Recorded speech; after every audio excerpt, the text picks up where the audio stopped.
Hello mga ka-journey mga palangga! Dapat nating matutunan to sa buhay.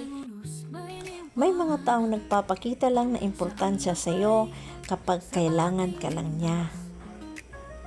At yung taong hindi ka man lang kinukumusta nung nawala ka, hindi ka importante sa kanya.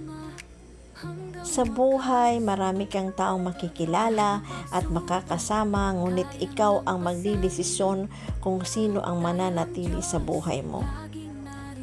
Isang beses mo lang damdamin ang sakit ng katotohanan, ngunit ang dulot ng sakit sa kasinungalingan ay paulit-ulit mo itong mararamdaman.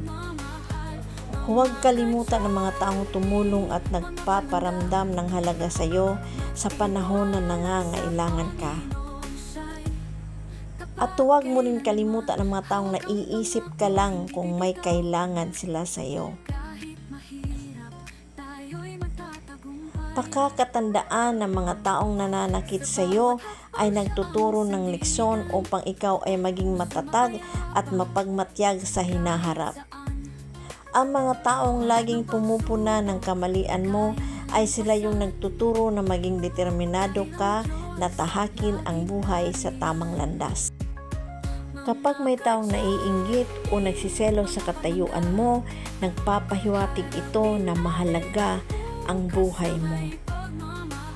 May mga taong nagagalit at nasusuklam sa katayuan mo kapag nakita ka nilang umaangat sa buhay. Mga ka-journey, to God be all the glory. Bye!